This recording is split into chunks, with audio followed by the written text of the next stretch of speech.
Oh, okay, because I was going to say, I noticed how you were acting. And I'm like, this is so similar to what I had yesterday.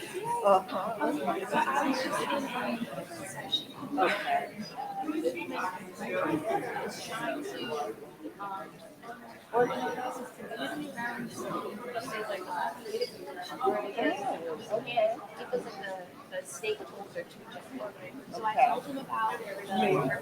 Okay, okay, okay, okay, okay, okay. So did you get my information? Or how did you talk with me? Oh, you told us. Oh, okay, okay. Honestly, I do not, because you know what? I am so, let me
Let's get some.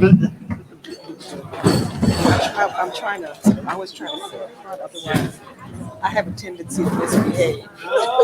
From old school days. Are we all sitting at the same table? Sit at this table right here. Yes, we are. We good? Great job for the panel, y'all. Awesome.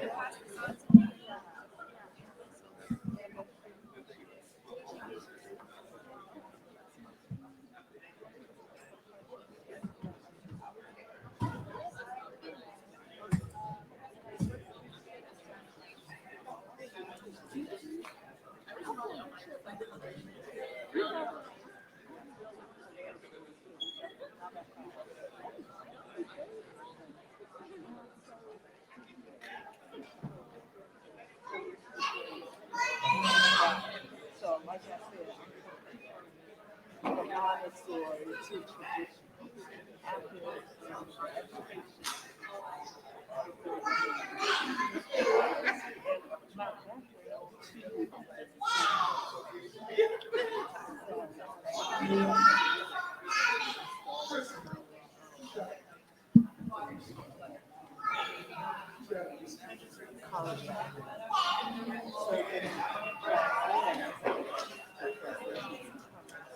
I gotta see.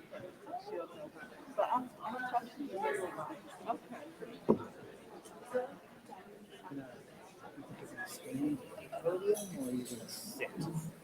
There's three youth group presenters. Okay. So they'll probably set one will stand. Is it okay to be your laptop? Yeah. Or Okay.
No, that's fine. As long as you take a leave on that. Yeah, we all should be. You're part of the presentation.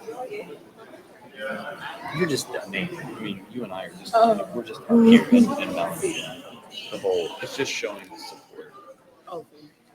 that we're all a team. It's this. Oh. And then what's this? Oh, Oh no, thing. I don't know. First one period. That's what I'm saying. I don't know. Great. Maybe I can go figure it out. Yeah.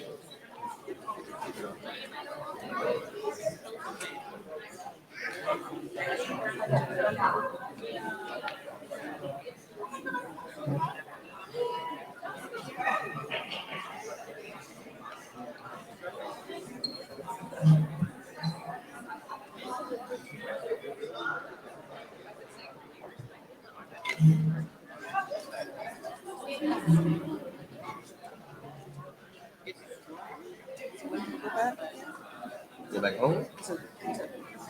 About 2 hours.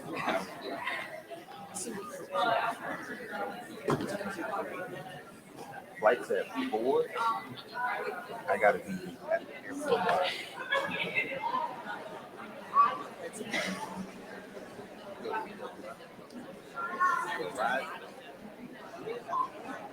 Leave early now. I'll leave early. I might stay for maybe an hour. If that. Okay. I got. I'll see tonight. We got a soccer game at home tonight, but the business cohort that I was a part of last year, they have a suite at the soccer center.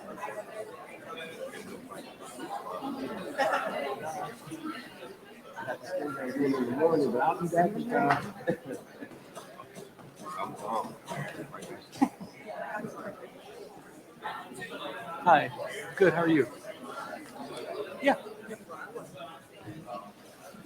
Like you all, one day.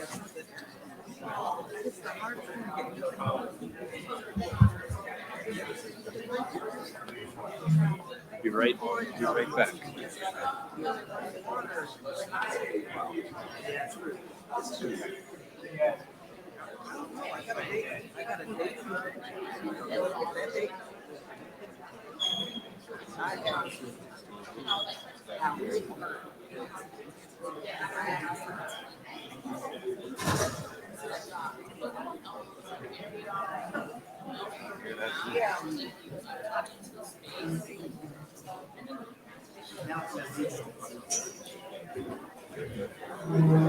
See what happens with what decision.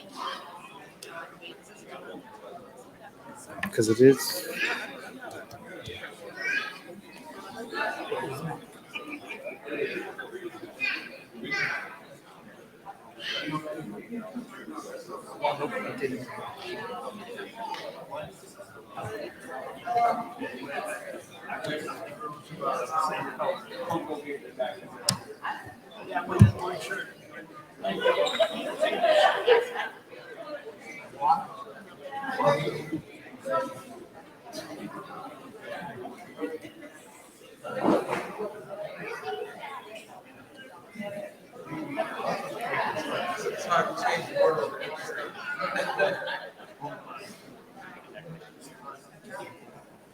Greg.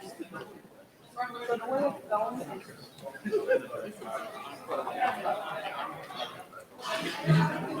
Because that one's going through. because that one's going from an SDI converter, and I'm thinking it's having HDCP issues. And I think he has, because Macs always put up as encrypted content. Yeah, they will just put up as encrypted. And see, so now the Mac is turned off. Okay. I may have to go back to a different. I may have to go steal something. I was using an HDMI splitter the other day and it seemed to work.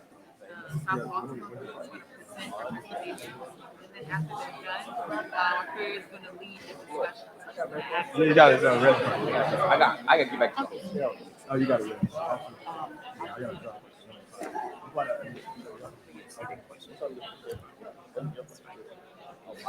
yeah. Got it.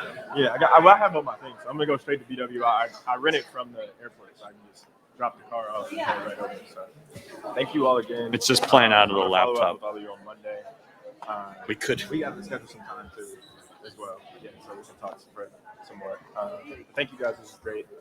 I'm glad it all came together.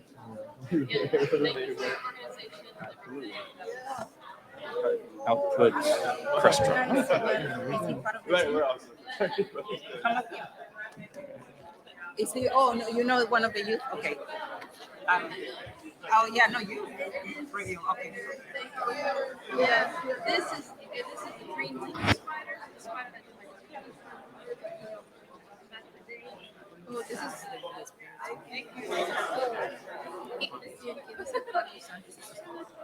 No, don't worry, because I lost it. No, all the questions you don't have to answer them.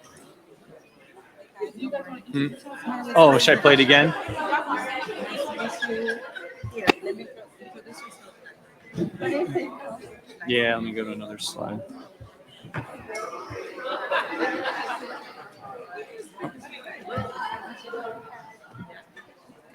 Yeah, Carlos Sanchez alongside you as well. Nice to meet you.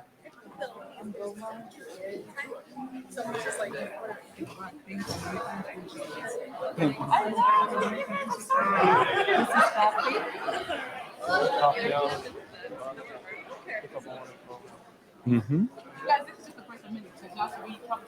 Should I just keep having the video play? Right here, right? Have fun. This is what we're going to do. Okay? Don't get intimidated by the blue cards or this. We need to right? So just be you. Anything you want to say.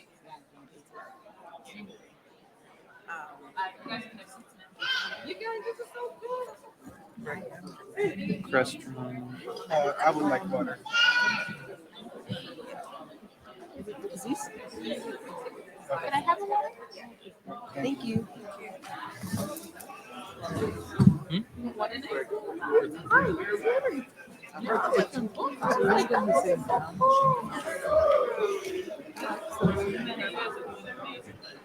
don't know what to do. The other thing, I mean, if to make it easier, we could just have the link to the presentation on one of those computers. Would that be? Because then they would be controlling if we want us to do it. Okay, great. Talk about during the presentation.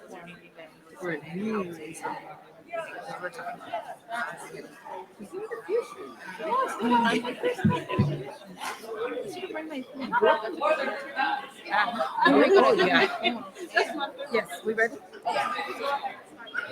Okay. Perfect. Okay, great. Appreciate it.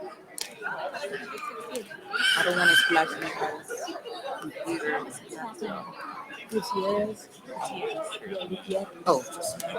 Oh no, that's okay. I'm sorry. They messed up my year. I'm a junior. Oh, you're today? Good to graduate early. So I will start asking each of you to introduce yourself and the program that you represent, okay? And then I'm gonna start asking questions. And once they're ready for the presentation, we'll go with the presentation. All right? Hello. All right. Good afternoon, everyone. All right, we ready. I guess everybody has been waiting for this session because this is the future of our generations that is ready to present and talk about the environmental justice movement and how they are contributing to the movement and to the environmental justice in general. We're going to start with introduction. My name is Walkiria Pool. I am grateful to be the moderator today from Centro de Apoyo Familiar, CAF. We are extremely excited. Yesterday, we began to celebrate Hispanic Heritage Month, so we're very grateful. Dr. Sakovi, thank you so much for giving us this opportunity, and to everybody else that is here. I will let the students and the youth and the future governors, president, senators, all of them that are here today to introduce themselves and also share what organization they represent. We're gonna start from our left, from my left to the right. Is that left? Right, left. Yep, it's on. You wanna go ahead, Carlos? Hello. Hi, everyone. How you guys doing today? My name is Carlos Sanchez. I'm with the Psi EJ Scholars.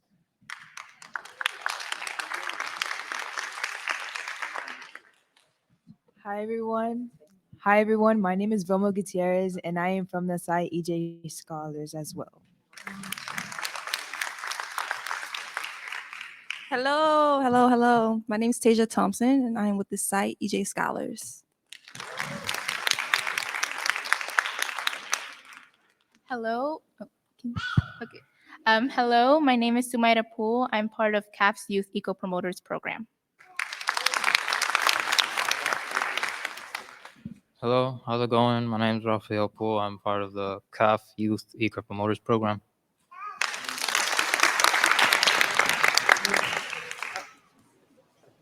I'm Shoshana Campbell with the South Baltimore Community Land Trust, and I get the pleasure of working with all of these amazing kids that you see up here today. Thank you. We are so grateful to have you here this afternoon, enjoying an amazing lunch. And I would love to, we're gonna have a presentation, and once they let me know that we're good, we're gonna go, are we good? Yeah. Okay. Or just perfect to sleep. And then also, your audio is off.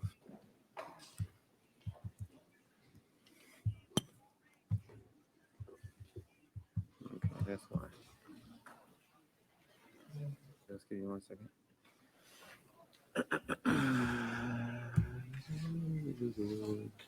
Did you already have the window open? Now get to the plus.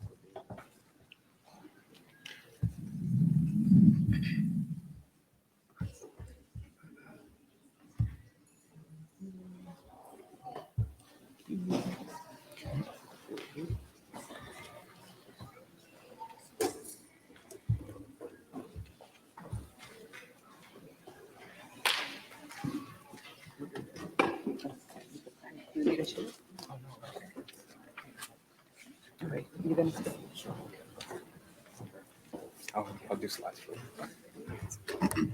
Super impatient. The microphone is okay. Go. Okay. So, all right, we're about to get started. So, hi everyone. I already introduced myself. Oh, sorry, too loud. But I am aware this is our presentation for South Baltimore, and I am aware that there are some fellow South Baltimore residents who came all the way here to join us here today. So, I would like to ask for them to stand up, please, wherever you guys are.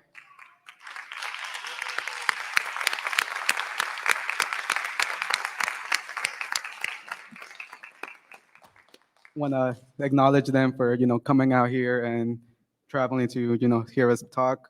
So we'll get started really quickly. We are young environmental justice leaders, and so with that being said, I would like to ask a favor from all of you. So this is the biggest crowd that biggest room that we're presenting to. So I would like for you to ask, we'll support you guys as audience, and we will in return we would like for you guys to support us while we're presenting.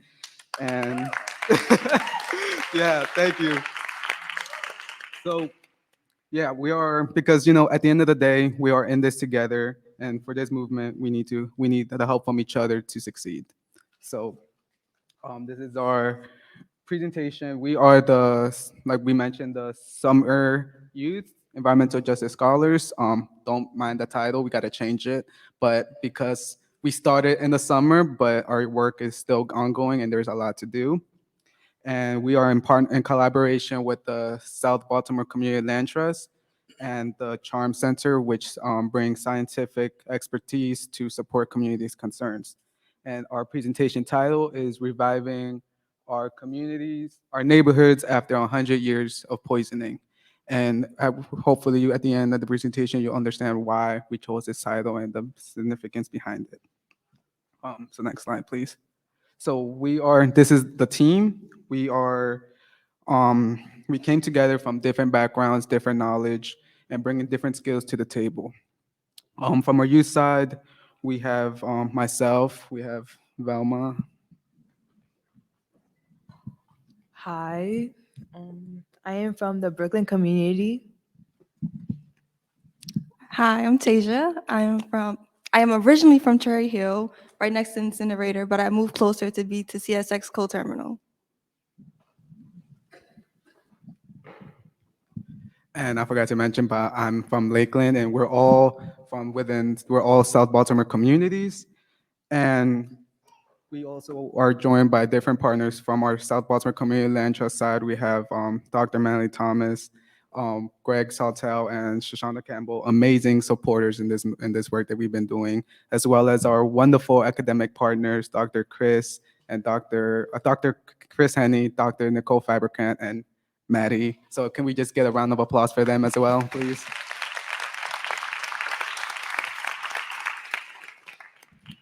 Thank you, everyone. And so really quickly, so what we worked over the summer, we worked around health and environmental questions that residents in South Baltimore have been asking for so long, that have gone so long without being answered. And we'll talk about that now. So really quickly, I forgot to mention, this will be as engagement. We're gonna try to engage with you all as much as possible, so, get ready for that. And really quickly, because it is a big crowd, so just shout out, what are some of the first things you guys see in the image in front of you? Playground, okay. Cool. Children. Okay, a lot of suggestions. I heard one of the major ones being children, being the playground. And big pile of coal, yes. And the background is that's the pile, the open air CSX coal pile. And that has been a major concerns for residents going back decades. And later on back in December 30th, 2021, I believe, the coal in the background, it exploded. And can we play that?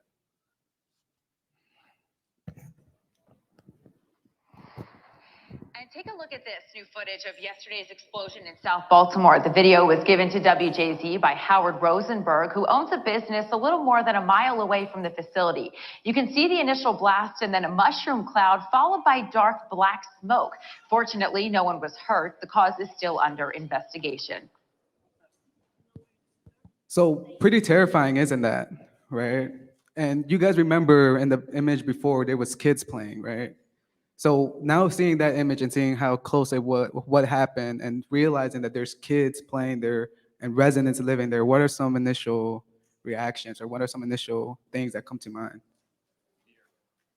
I hear insecure, fear. Yeah, I agree, fear. And that explosion did cause fear. It caused damage to people's properties. Not just physical damage to their properties, it caused emotional damage, it caused mental damage to residents, it traumatized kids. And this facility that's the reason why a facility has been a concern for residents that they've been reporting and for decades. And here's some more basic information on why it is such a concern. So what you see now, or what you will see now, is a drone footage that our team gathered over the summer. And you can see that the coal is uncovered. And it's a pretty huge coal facility. It makes Baltimore the second largest exporter on the East Coast. Not in the city, it's then the second largest in the East Coast. Can you guys imagine that? And this coal can transport up to 14 million tons of coal. Can anybody imagine how much that is? I can't picture that. A ton is a lot to begin with. Now imagine 14 million tons. And that amount of coal is estimated to be worth over $2 billion. Yeah, exactly. Does anybody know what we can do with $2 billion for our communities? Right, exactly. We can do so much for environmental justice, for our communities that we live in, for the people that we care about. But out of those $2 billion, zero, and I'll repeat it again, $0 goes on a per ton basis in community impact fees. So imagine that $2 billion this company makes is transporting, and yet not a single dime goes to the residents or the communities that they're operating on.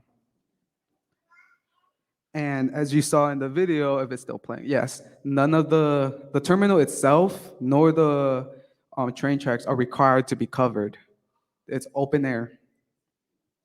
And this transports coal over like between 60 to 100 feet away from homes in Mount Winans and Cherry Hill. And another thing to, the coal is either one or the most explosive dust there is. So you saw how big the explosion was just from a small amount. Now imagine 14 millions worth of that explosive material. I would not want to be around that. Next slide. So residents demanded major changes following the explosion. And if you can see to the right, the permit for this facility expires soon. And this is a key opportunity for the Maryland Department of Environment to make some long needed changes for the communities. And we'll share what the communities is asking for and what our research, the research that we've been doing to address those specific concerns. But for now, we'll share the EJ context that the terminal operates in. And for that, I'm more than happy to pass it to Tasia.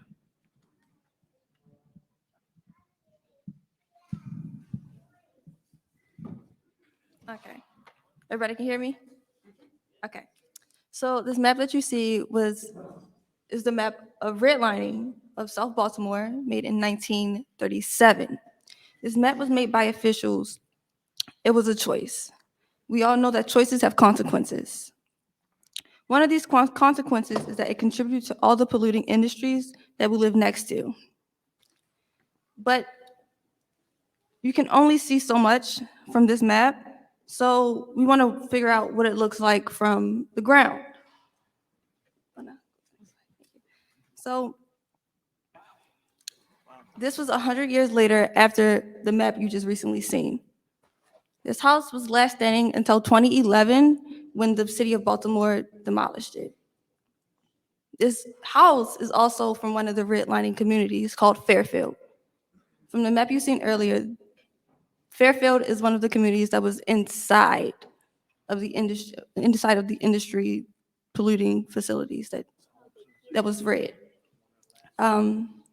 Fairfield was one of the 3 communities neighboring to Curtis Bay that are no longer there. They didn't have a choice to move, but between the explosion, spills, and leaks that they went through on a daily, they had no choice. But this house just wasn't a statistic. This house, it had a family that lived in it. This house was from the family of Jimmy Drake and Debbie Mitchell. Sorry. They didn't want to move, so that's why the house was standing until 2011, after all the years of it being being near polluting facilities. So can we take a moment to reflect on the 3 lost communities of the neighboring Curtis Bay communities? To prevent it from not happening again.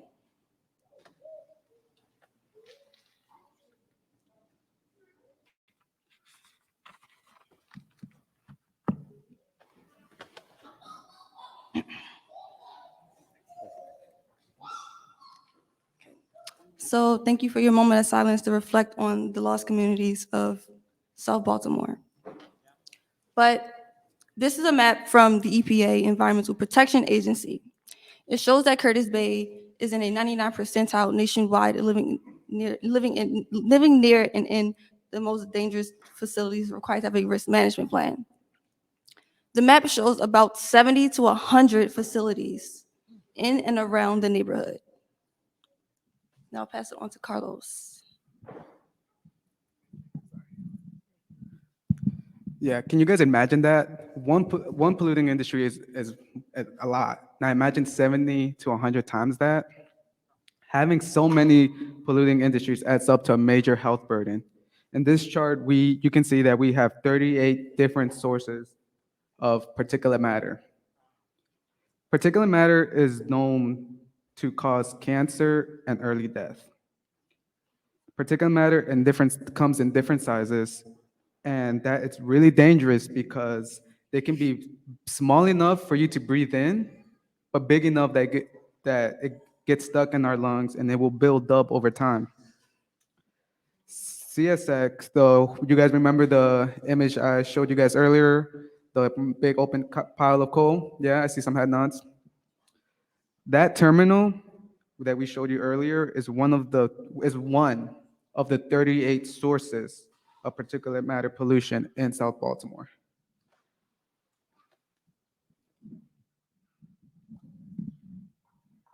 So for residents having enough, they have complained about it and reported about it to the Maryland Department of Environmental, right?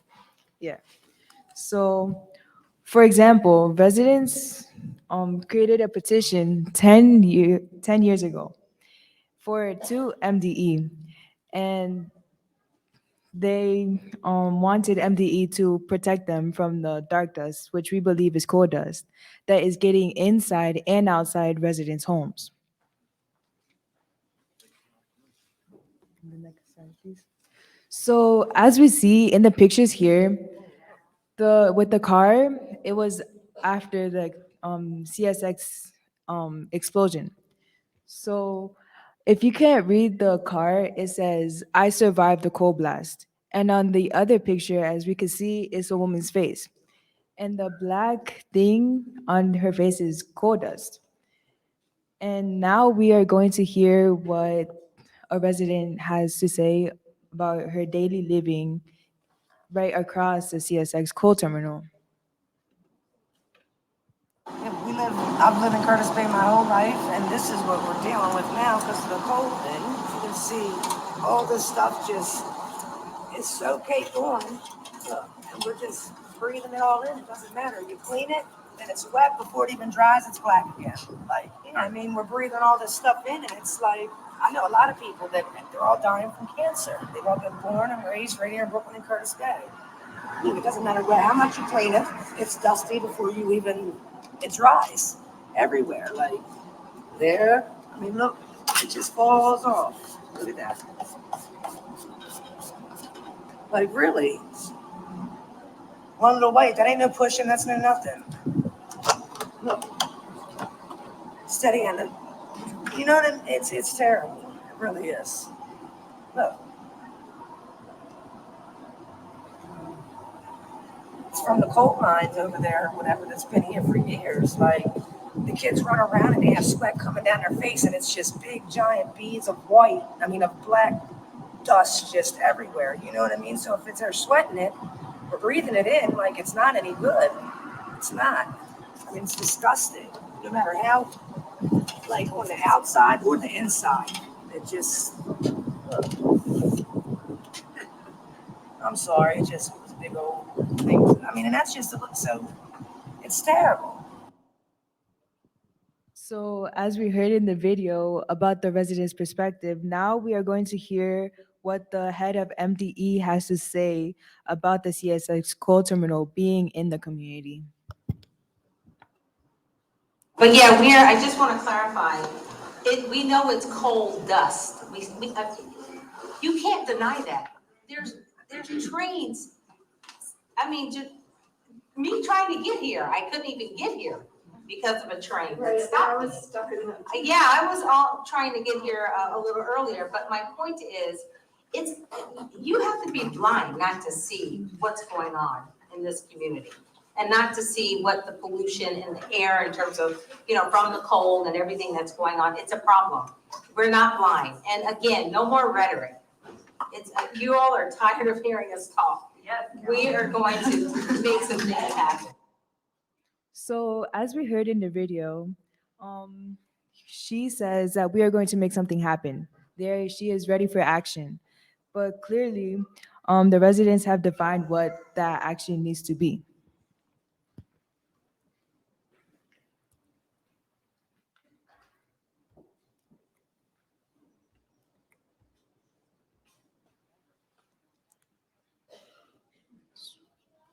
So residents are calling for a just transition away from the coal to an unsafe material to a safer material.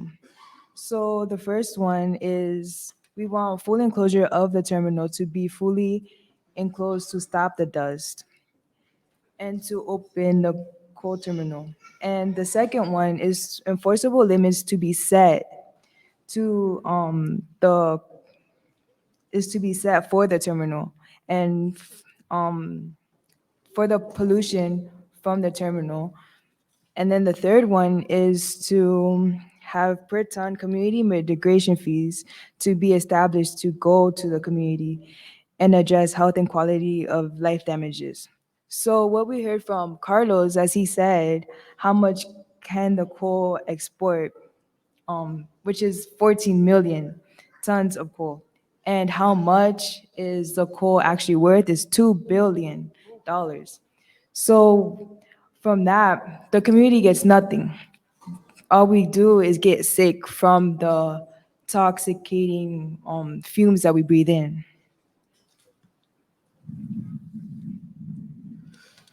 And these demands that residents are asking for is not demands that they just pull out of thin air. These are demands from proven examples of things that are already happening around the world.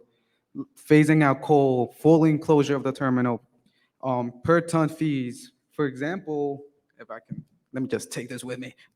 Phasing out coal, but before our coal exploded in 2020, the city of Richmond was already doing a transition away from coal.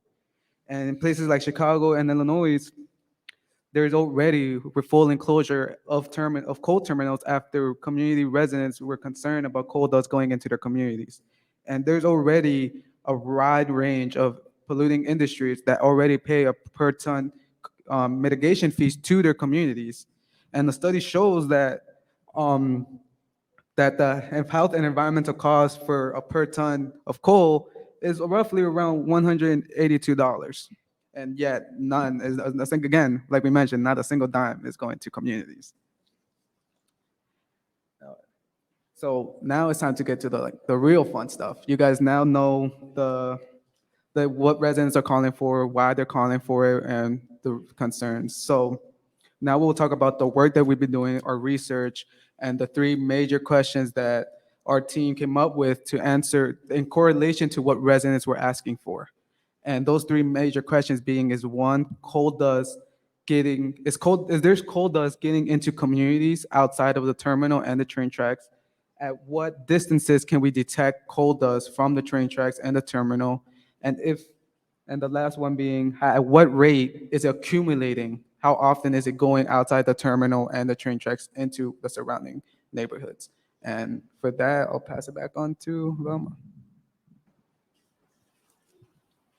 So here are the methods we designed to address residents' questions and observations, as Carlos has said, of the dark dust and inside their homes near the coal terminal and rail line.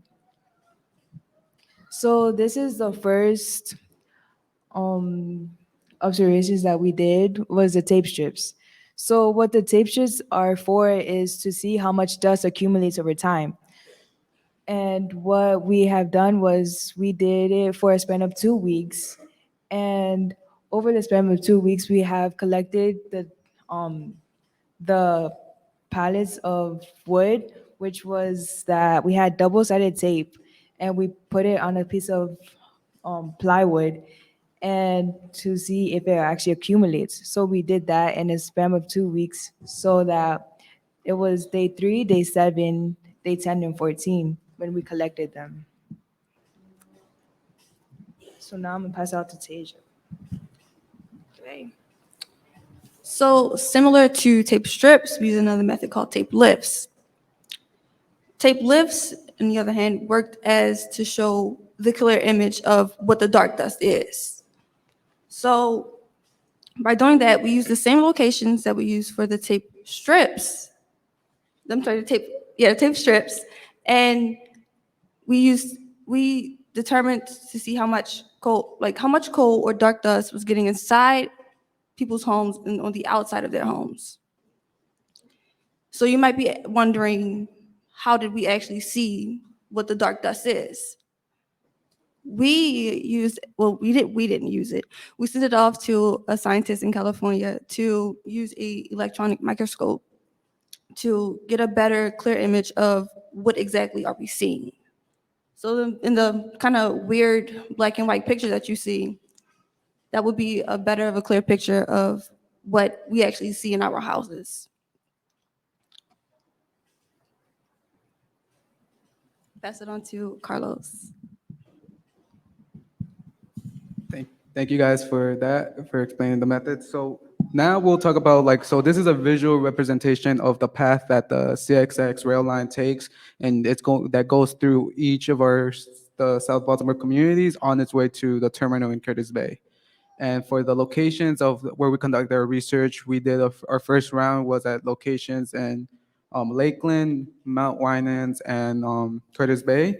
And we also used this map as a reference point. We decided to put our research to take place at different locations away from the red line, which is the CXS coal train tracks, and within the green area, which is the South Baltimore communities. And I'll pass it back. Now time to share some preliminary findings. So. Yeah, I got you. All right, thanks everybody for tuning in. Thank you, Carlos, Vilma, Tasia, for giving us a background on environmental justice concerns and with the CSX coal terminal in Curtis Bay. And as Carlos mentioned, now we're going to get to what are the preliminary findings from the work that we did together over the summer. And so these are, like I said, preliminary. These haven't been published yet, but we want to be able to communicate about how we are gathering, and as a team, we're gathering scientific evidence that's corroborating the experiences and observations and concerns of residents in Curtis Bay and also throughout South Baltimore.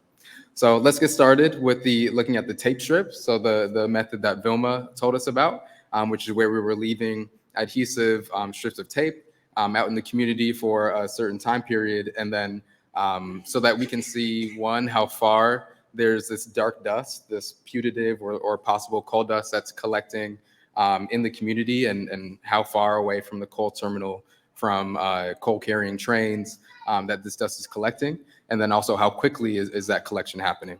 So if we look at this grid, each rectangle on the grid is one of those tape strips that we left out in the community.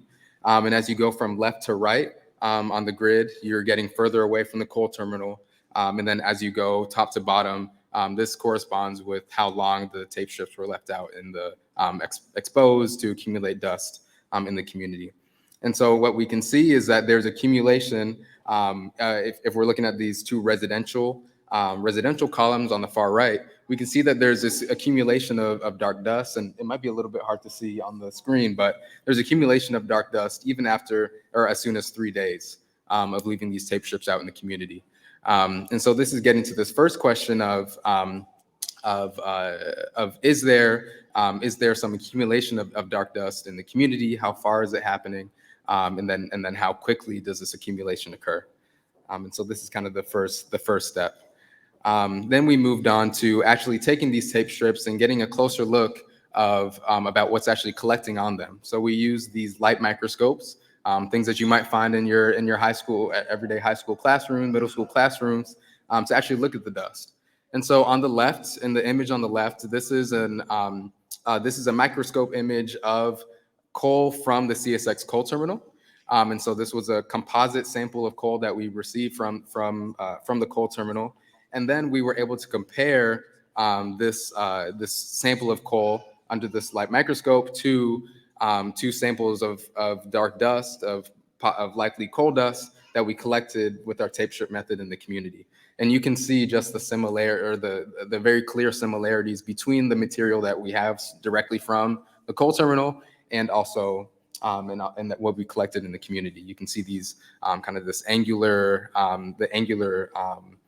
structure and form of the particles, obviously the black, dark dust.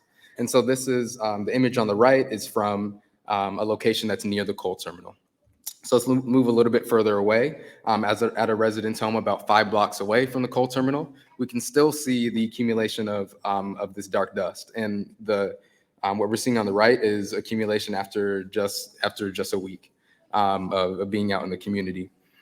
So you can imagine that, and as Carlos mentioned, this coal terminal has been in the community since 1882. So this is, and when we're thinking about cumulative impacts and cumulative effects within the community, this is over 100 years of accumulation of this dark dust, of this coal dust within the community. So moving a little bit further away, we still see evidence, or further away, 10 blocks away near the local high school, we still see evidence of this dark dust, likely coal dust within the community. So taking this a step further to the method that Tasia told us about with the tape lifts and sending it off to a partner in California and another partner actually here at University of Maryland to take a closer look at the collections from within people's homes, on the surfaces inside of people's homes, and then on surfaces outside of people's homes as well. So what we're seeing here is an electron microscope image and the chemical composition of a coal particle that is, I guess what's called a standard reference material, which means that we know that this is coal. It's definitive that we know that this is coal, so that we can compare our collections from within the community to this reference material. So we can see that there's carbon, oxygen, calcium, aluminum, silicon, and sulfur that are major components of this coal particle. Moving on to a settled dust sample that we took from the community, we see a similar appearance and similar structure, but most importantly, we see really the same chemical composition from within the sample. We see carbon, oxygen, calcium, sulfur again. And so this is all a part of building this evidence that is supporting what community residents have been saying that they're experiencing in the community and just living in the neighborhood for decades. And so this is all a part of that evidence building. And so just to summarize, these three elements and these three of the tape strip, or the tape strip collections, the tape lifts, and then looking at them under the two types of microscopes, the light microscopes and the electron microscope, is kind of just the start of the work that we're doing together. We started over the summer. The students will be able to continue, the scholars will be able to continue doing this work and continue to collect evidence, and not just in Curtis Bay, but also in other South Baltimore communities. Carlos was talking about the map showing the rail line and showing the different South Baltimore communities. And so this environmental injustice of having the coal terminal in the community is also an injustice that is related to a lot of other communities in South Baltimore.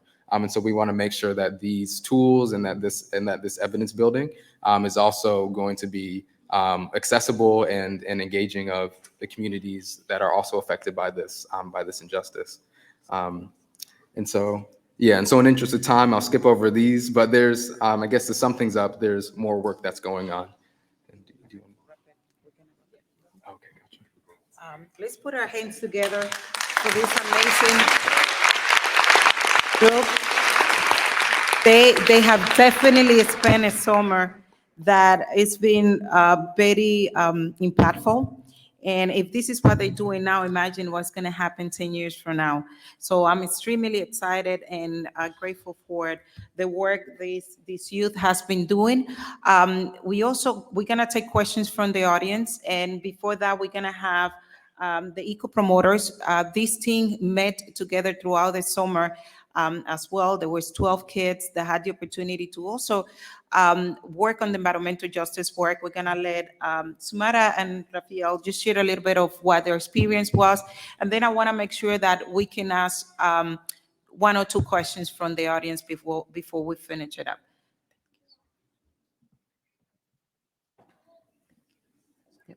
That's perfect. Sumara. Hello, my name is Sumaira Pool. I'm part of the Youth Eco Promoters Program.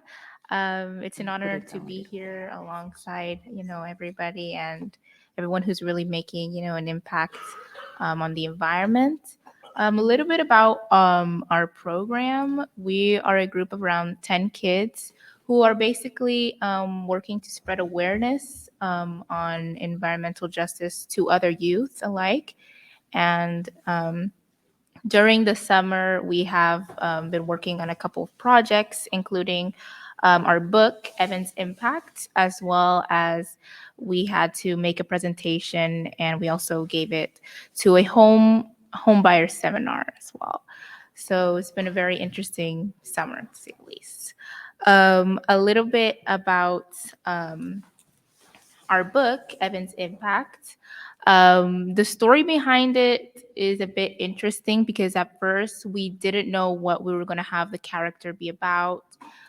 There were so many different factors, so many different things that we wanted to do since all of the other youth there, we all had different ideas. They're all extremely creative. And so that was a really fun experience. But when we were trying to make the character, we wanted it to be somebody who was, relatable, but also somebody that you could really also look up to because usually when it's a relatable person, maybe we all have different personalities and different traits that define us. So that was a bit of a dilemma, trying to pick a good character. So we decided to set on a kid named Evan. He is a 7th grader. His parents were immigrants from Argentina, and the story is basically how much is basically on how much he loves soccer and activities and sports. And we decided to center on soccer because every single one, of the youth and the teenagers there, they really like soccer. Like we all knew celebrities, from soccer, like Cristiano Ronaldo. We're like, yeah, let's do something like that. So we decided to center, on soccer. And also I know it's something, that a lot of people are interested in. So it would really help, to spread the word about the book. So basically, the story is about Evan. He is a 7th grader who, loves soccer. And during these time, during his way to practice, he litters along with his friends. And throughout the story, we can see that this, how the title says, it really has a big impact, on his, soccer practice and everything if you check out the book. But basically, he contributes to something, called storm drainage, which basically also the storm drainage system also got clogged because of the trash that he had littered before, as well as, other trash that had accumulated in the storm drainage system. And then due to that, his soccer game was canceled because the soccer field had, flooded. Um, had flooded. So then after a while, he starts to realize that what he did was wrong, that littering was wrong, and that he contributed, to the ruin of, his environment's health, as well as contributed to his soccer game being canceled. And then basically around in the end, he forms a community cleanup group with, his friends from school, and they all come together to clean up the soccer field. And eventually the game is able to be rescheduled. And so that's kind of a little bit of the plot in the book. You can also check it out through our QR code that we have. We'll have flyers available on the table out front. So if anybody's, interested, you can go check it out there. I'm going to ask, Rafi to share a little bit about more of the creative details of the book, as he was actually the illustrator for the art of the book. And so he's going to be sharing a little bit about his ideas, and as well as our ideas that we all mentioned during the duration of the program. Mm, yeah. Thank you, everybody. I can't really pretend that I know much like about like the science part of it, like and all that stuff, the technical part, because all I did was draw a book personally. But you know, um, I think that it was important for us to have like a Hispanic kid, because in our community in Maryland, Prince George's County, there's like a lot of kids that could relate to that, soccer and stuff. Um, I think a big part of that was having a kid that, maybe didn't know a lot about climate change, a lot about environmental justice, like me. Personally, I didn't really know much about that, but through the Eco Promoters program, I got to learn a lot more about what the stuff that was affecting our world.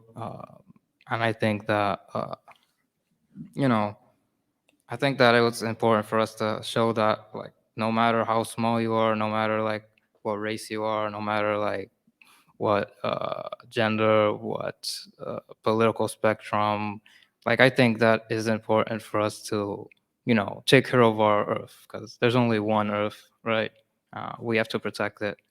Um, and I think that, well, first of all, I have to give a shout out to the other kids that were there. They were the ones that made up the story, all that. I helped a little bit, but it was really them that came up with the plot details. They're not all here, but Sumaira and them, my sister, yeah, they all came up with the story beats and the elemental plots.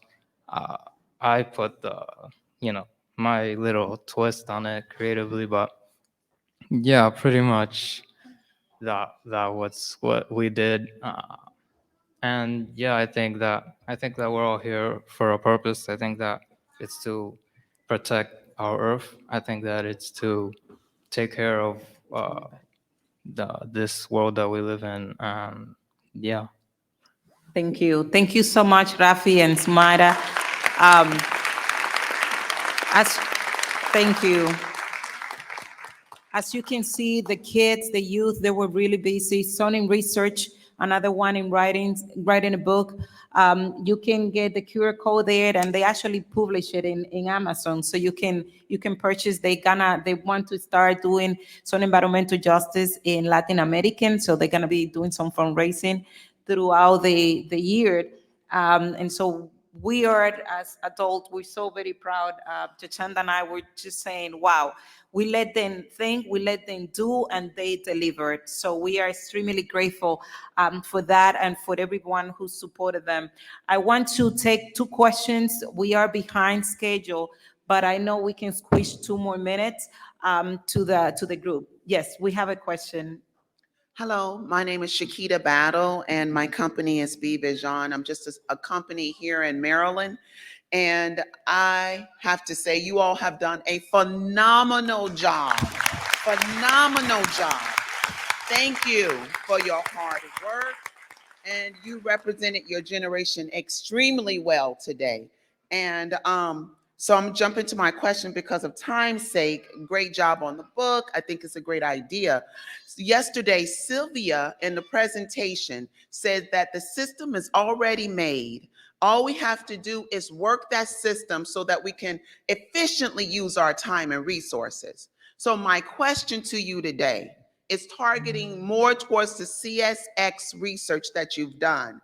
I hope that you have plans to publish your findings.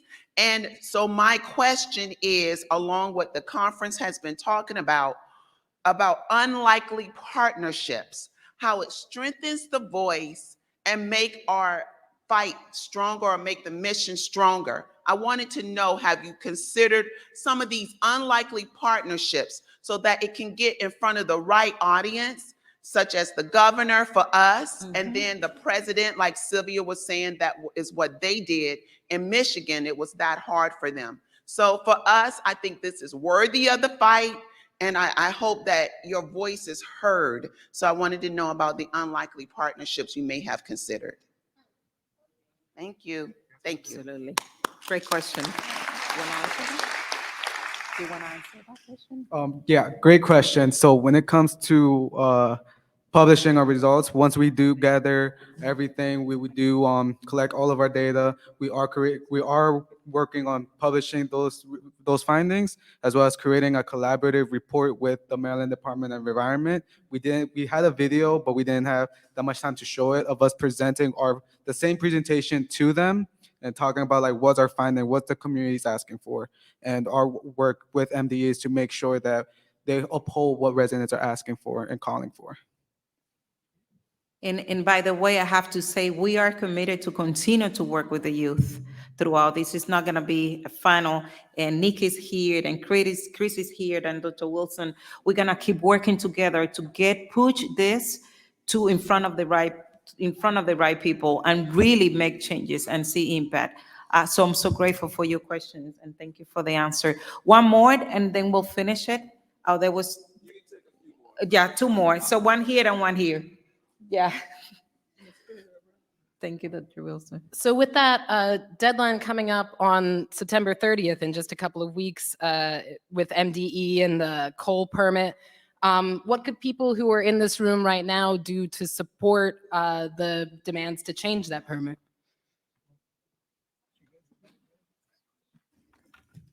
Carlos? Yeah, I guess I was wanting to answer the questions today, but that's perfectly fine. So to answer that question, I would say that a lot of people just, you can clearly see what a small hand of youth could do and have accomplished. And now imagine how much more a lot of more youth could do if they have the proper support from their peers and their adults. There's this thing that started that was like, a lot of people, adults, like to tell youth that, this is what's been going on and this is what's going to happen. You don't have the ability to change it, and you're just a kid. What do you know? And that is not true. As we, as youth, I'm going to take the moment to as well say, like, I'm proud of the youth that are up here today and the ones who, continue to fight for their communities, because you can clearly see what a youth can do with the support from adults and having faith in them. They can accomplish a lot of things. And this is just scratching the surface of the full potential that youth can do. Great job, Carlos. I think another thing that you guys could do is, like you said, this information needs to get in front of a lot of people, the governor, whoever you know that you can put this information in front of, or put this bug in their ear to say, hey, this is research for them. We all share this presentation. Hopefully it can get out to you all. But I think just supporting in that way by just connecting, and then also just supporting and sending this information to whoever you think this information is useful to. All right, quickly here. Hi, my name is Gary Harris. I'm Managing Director for the Center for Sustainable Communities. I live right down the Eastern Shore in a place called Hampton Roads, Virginia. And in Hampton Roads, Virginia, it's a large exporter of coal as well. Matter of fact, I think it's number one. And the exact same effects in a place called Lambert's Point. For decades, that coal dust has just been blowing over. By rail transport and also by staging of the coal as well and such. And the health effects have been greatly recorded and such. But I was curious whether or not have you benchmarked with the folks down there in Hampton Roads and their challenges and getting their data and such and their results. They have a program to enhance the air quality monitoring down there called TAMS. And it goes out into the community and brings in data via monitoring, but also getting the voices of the community involved in the process as well. Exact same problem. Wow. Well, guys wanted to add anything, or just was more like a comment? Yeah, go ahead. Oh, okay. So this is my first time hearing of Hampton, Virginia, but we did learn about another place, Richmond, California, right? Mhm. So they went through the same struggle we are going through, the same Black and brown community, but they overcome the facility. Um, so in a way, we try to use the same ideas and method that they used. I'm pretty sure we were in contact with them, right? Yeah, so we were in contact with them to help our research and make it stronger. Um, but that's surprising that Eastern Shore is also going through something of the same. I didn't know about this until now. Thank you. Wow. Well, I guess this is why we're here to help each other. One thing that we also committed to do is to translate a lot of this material. We want to make sure that it gets to the community that is being mostly affected. We're working together as a team to make sure that we can educate and we can bring this information down to the community at a community level so they can understand it and we can really make a greater impact. So thank you again. Let's put our hands together one more time for this amazing panel. And thank you, all of you, for being here today. Thank you, Dr. Wilson, and everybody that made it possible.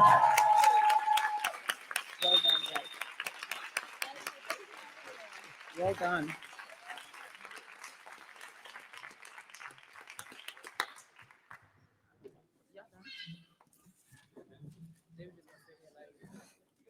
Good job. I'm so proud of y'all.